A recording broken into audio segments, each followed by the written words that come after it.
thank you for being here today. Let's start with the same thing that we start with our line crews and our employees, and that's safety. We encourage all of our customers to have a plan for you and your family. Batteries, non-perishable food items, water, charging up your electronic devices. Make sure you have a plan to take care of your family and your pets. In addition to that, stay away from down power lines. That's of critical importance, and let us know if you see any down power lines in your communities. As far as natural gas, there's no need to turn off your natural gas to your home. However, if you do have an appliance, such as a water heater that may be in a garage that could be subject to flooding, each one of those appliances has an equipment valve on it that you can certainly operate. In addition to that, flooding is going to be of concern.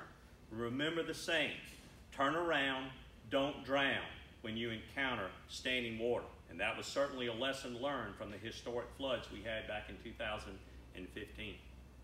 And finally, the thing that gives us the most concern for our employees and has caused the most serious injuries during times such as this are falling tree limbs. We've had a number of linemen who have been impacted by that, so we encourage you, our customers, just like we do our linemen, to be prepared and stay from beneath trees that might be susceptible to succumbing to these winds. Let's talk customer service. We have staffed up all of our contact centers in order to handle the volume of these calls. But I want to tell you a great process that we have put in place that our customers have taken advantage of. We had over 5,000 customers sign up for this just yesterday alone, and that is registering your mobile device with us. If you go to SCEG.com and register that mobile device, make sure that you give us your home number and that cell device number, and you can actually report outages and communicate to us, and that is the most efficient means of doing so. If that technology is not available to you, you can still go through the traditional method of giving us a call. 1-888-333-4465. I'll see if I can say it again in the same way. 1-888-333-4465. A lot of the information we get that is so vital to us is information we hear from our customers. You're our eyes and ears out there, and you are a great supplement to our recovery effort. And we would appreciate that very much. So let's talk about the storm, and let's talk about its impact. It's been hard to track, and it's been hard to follow. We really don't have a good consensus model on exactly what it's going to do and how it's going to impact our service territory. We do know this, however, it will impact our service territory. People have asked me, Keller, you've been doing this for a while. What storm, what hurricane do you compare this to? And I will have to tell you, and this is important. Ironically, I compare it to the ice storm that we had back in 2004. You say, why is that? Well, the reason is when we had that ice storm back in 2004, it was February, the temperature did not get above freezing for 3 days. And so we put lines back up, those lines would come back down because of the frozen precipitation on the tree branches and on our own infrastructure. This storm, and it's important to note, is going to be just like that from the standpoint it is such a slow mover. So it's going to impact our service territory, and it's going to be here for like a day and a half to 2 days with sustained winds, okay, anywhere from 30 to 50 miles per hour projected across our service territory at this time. It's important to note that we don't want to put our linemen in harm's way. Y'all see the bucket trucks in the neighborhood. If the temperature is blowing, if the wind speeds are greater than 35 miles per hour, then we don't put the buckets up in the air. So that sustained wind can have a significant impact on our ability to go out and initiate repair where it's needed within our service territory. And that's something important to consider as this storm, you know, Hugo came in, it came in quickly, it headed up to Charlotte, blew everything down, we were able to go work on it. This is going to be a sustained duration during that time, and it's going to have significant wind within our service territory as well as the potential for flooding. And that's what we're most concerned about from that perspective. So what have we done to prepare for this? Well, 4 days ago, we initiated calls. SCE&G was one of the initiators of the calls as one of the impacted companies with our utility partners through the Southeastern Electric Exchange. And we got a great response for people that wanted to come and help. We have approximately 3,000 resources at our disposal right now that are focused solely on restoring power after this storm impacts our service territory. Included in there are approximately 500 personnel that have come from other states as far away from Mississippi that are already here, already bedded down, and already prepared to go out and work in conjunction with our crews in order to restore power to our customers. I want to thank you for being here today because communication is very key through any of this process. Communication is more important to us as any type of restoration activity that goes on. It's a key element of it, and that's why we appreciate that so much. We want to be able to communicate with our customers. I'm proud of our employees who stand ready to work 24/7 until the very last customer is restored. I'm very proud of them, whether in the contact center, storing up material, poles, transformers, regardless, taking calls, working in concert with our media and communicating with our customers in our contact centers. It always seems to get seen that as a community in South Carolina, we always shine our brightest when things seem the darkest. I'll now be happy to take any questions you may have. You said you have 3,000 people here from outside the state. What's the breakdown versus, customer service versus utility worker, storm crews, that kind of thing? Yeah, what is the breakdown of the numbers that we have here? 500 are off-system resources, okay? The others of the 3,000 that I told you, those are folks who are in trucks, who are out on the line, who are doing assessments, who are gathering up material, that are working from an operational standpoint in order to affect recovery. So 3,000 workers from outside the state here to help? No, it's 500 outside the state, okay, and then a total of 3,000 dedicated and focused to our recovery effort.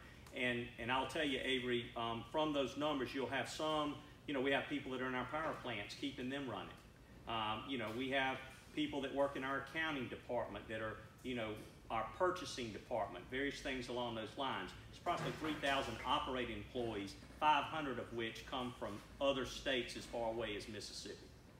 Do you have a sense at this point of how many outages widespread tropical storm force winds could cause?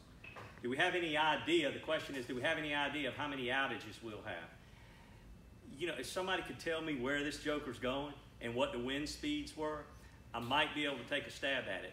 But based upon the unpredictable nature of this storm, we don't even venture to guess. And it's kind of like a boxing match. You don't know what you're up against till you step in the ring and get popped in the face. And so once it impacts our service territory, we'll get a good feel for what we've got. We'll assess it, and we'll dispatch crews accordingly in order to effect repair. So we're ready. If it's 250,000, we're ready. If it's 25,000, we're ready. But it's just the fact that it's been hard to pinpoint exactly what this storm is going to do. And you mentioned, how this is going to be a sustained multiple-day event. Does that make it different from the hurricanes we have seen in recent years, and how is that going to affect restoration times? Yes, sir. It will have an impact on it, and the reason being is because it's a slow mover. Particularly these storms, when they approach land, they gather up forward speed, they come in, do the destruction on the coastline, move inland, and they weaken. This storm is a little different, and it's what is the biggest concern for South Carolina, all of South Carolina, not just our service territory, that it's going to come in or around Myrtle Beach, we think, come in around Florence, and then it's going to take a parallel path kind of down I-20 on the interstate, and it's going to linger around for a day to 2 days. And if those sustained winds are greater than 35 miles per hour, it will have an impact on our ability to get crews out there, fly those buckets in the air, and get to the source of the problem. So that's the concern, and that makes this storm different than other hurricanes that we've had in the past. So how long should people expect or prepare for their power to be out in the service territory? People should always prepare regardless of the storm. People should have a week's worth of provisions, always. And that's what we encourage people to do, regardless of the storm, regardless of its name. Is it an ice storm? Is it a hurricane? Whatever it is, we always tell people a week to have those hurricane supplies, non-perishable food items. That's always erring on the side of caution. Can you tell us just kind of where the staging areas are for your crews and for your trucks, and how did you kind of come up with that design to strategically place them there? That great question is, where are our staging areas throughout our service territory? We're making use of the Casey Speedway right here in the Midlands. It's good and flat and open. You don't have to worry about any trees falling down on your trucks and things of that nature if you got a racetrack, and we really appreciate those folks coordinating with us, and we've done that in the past as well. And so we brought a lot of those crews into that area as well. We can stage material there, and it's a great help to us to have it there. In addition to that, if the storm, there's another model that kind of takes it more towards a coastal route. And we have the Ladstone Fairgrounds down off of Interstate 26. They've been great partners of us for a number of years, and that is a great place for us to marshal resources and bring material as well. You need the resources and the material, so you need to have a large flat area that might not be prone to flooding, and that's something that really helps there as well. In addition to that, we've got Beaufort High School. They've been great to us down there, and during Irma and Matthew, they provided outstanding support. In fact, before we even got into hurricane season, all of our operating personnel go to these sites and do a schematic drive-through. Where would you bring trucks? Where would you put down material? Are there any changing conditions that are going on, so we can have the most effective means? Because you're in a crew quarter right here today. What we want to do is create a crew quarter in other places, and we do that. And just like Matthew and Irma, we ended up at schools, we ended up in parking lots, at retail centers, abandoned car dealerships. Anywhere we got a flat surface, we can bring crews, we can set up caterers, and we can bring in material. That's what we're going to do. So we've got our crew quarters. We've got about 26 crew quarters scattered throughout our service territory, and wherever we have to go and establish that service, that's what we do. And there are a lot of employees. We rotate our employees around all the time, and we'll let them work in one part of operations to come into another. So if the transmission system is doing well, we'll take one of those transmission employees who used to work in distribution, and they'll go open up one of those staging areas for us. And we're always trying to give our employees that exposure, because it really pays off when we have a storm like this. You mentioned Mississippi. What other states have sent people here? Mississippi, Kentucky, Alabama, parts of Georgia, pretty much in the southeast is where, the question was, where do we have them coming from in other states? And it's pretty much the southeast. And you said that the call center was staffed up. How many people are we talking about? How many people do we have in our call centers? We have, let me answer that by saying we have several call centers around the state, because you want to be flexible. If you have a flooding event down in Charleston or it's ground zero, you want to be able to move those people around. So we can go up into our public service in North Carolina service territory, and we can actually move people from Charleston up to there as the evacuation came through. In addition to that, we have a call center here in Columbia, and we also have one over in Aiken, and all of those call centers coming together, they're virtual call centers.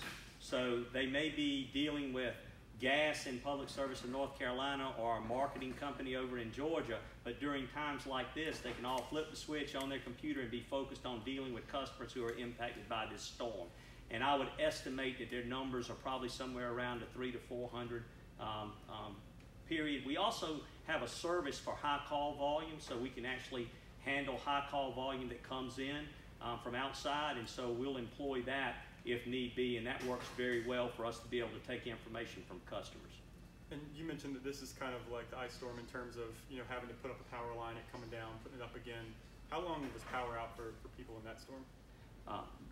That storm back in 2004 was about a 2-week duration as far as outages.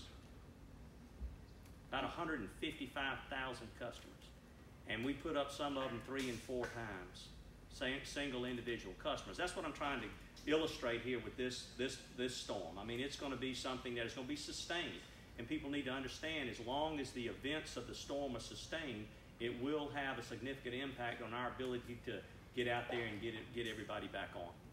Do you have a worst case scenario number of how many folks could end up, having outages throughout this? How many customers? What's the worst case scenario? The worst case scenario is 726,000, because that's how many customers we have. And you know what? We prepare for that as well. What if you had something catastrophic? But we don't think that's going to be the case now. It's shown some disorganization and some weakness, but it's definitely going to impact our service territory. And you make a great point. People, we don't really look at, we like to focus on the individual customer, because in our dispatch area, we can look at you and your transformer, okay? So we don't look so much at the big numbers, we just look at the fact that we've got outages and we're gonna move resources in order to handle those